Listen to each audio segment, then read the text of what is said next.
मराठी वर्षामधील 9वा महिना म्हणजे मार्गशीर्ष. मार्गशीर्षातील प्रत्येक गुरुवार हा सवाष्ण महिलांसाठी विशेष असतो. या दिवशी वैभवलक्ष्मी किंवा महालक्ष्मीचे व्रत करून कुटुंबाला समाधान, शांती, ऐश्वर्य मिळावे अशी प्रार्थना केली जाते. या व्रताच्या दिवशी वैभवलक्ष्मी घटस्थापना करून शास्त्रोक्त पूजा केली जाते. तर शेवटच्या गुरुवारी व्रताचे उद्यापन केले जाते. याचे नियम आणि पूजा पद्धत जाणून घेऊया. मार्गशीर्ष गुरुवार व्रत कथा. मनातील सर्व इच्छा पूर्ण करण्याच्या हेतूने श्री महालक्ष्मी व्रत करण्याची पद्धत आहे. या व्रताची सुरुवात मार्गशीर्ष मासातील पहिल्या गुरुवारी होते आणि शेवटच्या गुरुवारी उद्यापन केले जाते. परंतु जर कोणत्याही कारणास्तव मार्गशीर्ष मासी व्रत करण्यास जमले नाही तर संपूर्ण श्रद्धेपूर्वक कोणत्याही महिन्याच्या पहिल्या गुरुवारपासून सुरू करावे व व्रताची सांगता मात्र मार्गशीर्ष मासाच्या शेवटच्या गुरुवारीच करावे.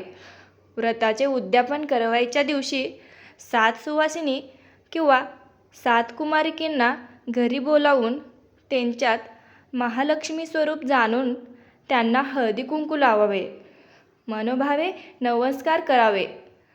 नंतर पूजा, आरती, कहाणी करून प्रसाद म्हणून फळं व महालक्ष्मी व्रतकथा पोथीची एक प्रत प्रत्येकीला द्यावी.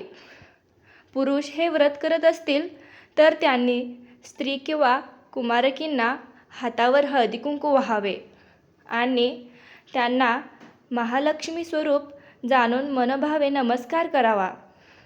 शक्य असल्यास ब्राह्मणाला शिधा, वस्त्र आणि दक्षिणा देऊन त्यांच्याकडून आशीर्वाद घ्यावा. सायंकाळी गायीची पूजा करून गोग्रास द्यावा. व्रत करणाऱ्या जातकाने मनाने आनंदी व शरीराने शुद्ध असणे आवश्यक आहे.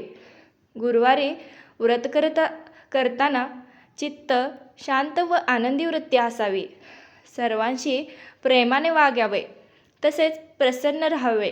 काही कारणामुळे गुरुवारी पूजा, आरती, कहाणी करणे शक्य नसेल तर दुसऱ्याकडून करवून घ्यावी. उपवास मात्र स्वतः करावा.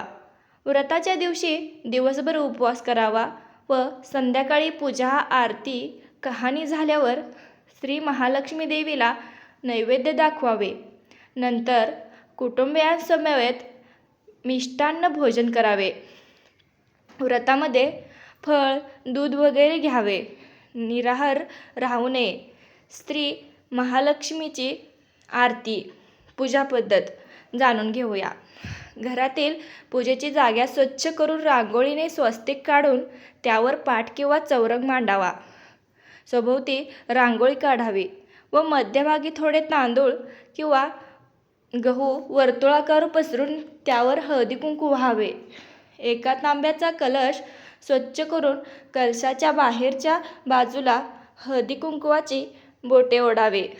कलशात पाणी भरून एक नाणं, एक सुपारी व थोड्या दुर्वा घालाव्यात.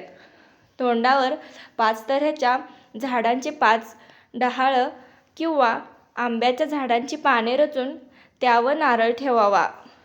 तांब्याला चौरंग पाटावर पसरलेल्या तांदळाच्या किंवा गव्हाच्या वर्तुळावर मधोमध ठेवावा.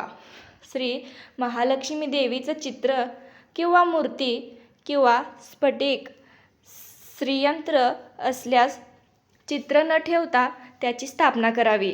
त्याच्यासमोर विडा, खारीक, बदाम व इतर फळे, खडीसाखर किंवा गूळ ठेवून जवळ गणेशस्वरूपी सुपारी मांडावी. त्याजवळ एक नाणं ठेवावं. हे नाणं उद्यापनापर्यंत पूजनास घ्यावं व उद्यापनानंतर तिजोरीत किंवा कपाटात सांभाळून ठेवावं. पूजेची संपूर्ण मांडणी केल्यानंतर स्वतः आचमन करून श्री महालक्ष्मी मातेची पंचोपचार पूजा करावी. नैवेद्यासाठी केळे तसेच फळे ठेवावी. एका वाटीत दूध नक्की ठेवावे. श्री महालक्ष्मी व्रताची कथा भक्तिभावाने वाचावी किंवा श्रवण करावे. नैवेद्य दाखवल्यावर श्री महालक्ष्मी देवीसमोर हात जोडून बसावे व श्री महालक्ष्मी नमनाष्टक म्हणावे. आपल्या मनातील इच्छा देवीला प्रार्थना करताना सांगावी. मग आरती करावी. संध्याकाळी श्री महालक्ष्मी देवीची पंचोपचार पूजा करून गोड पदार्थाचा नैवेद्य अर्पित करावा. गायीसाठी वेगळ्याने नैवेद्य काढून सर्व कुटुंबियांसह आनंदाने प्रसादासह भोजन करावे. दुसऱ्या दिवशी सकाळी स्नान केल्यावर तांब्यातील डहाळे घराघरात निरनिराळ्या 5 ठिकाणी ठेवून तांब्यातील पाणी नदी, विहीर, तलाव किंवा तुळशी वृंदावनात ओतावे. नंतर पूजा केलेल्या ठिकाणी हळदी कुंकू वाहून श्री महालक्ष्मी देवीचे स्मरण करून नमस्कार करावा.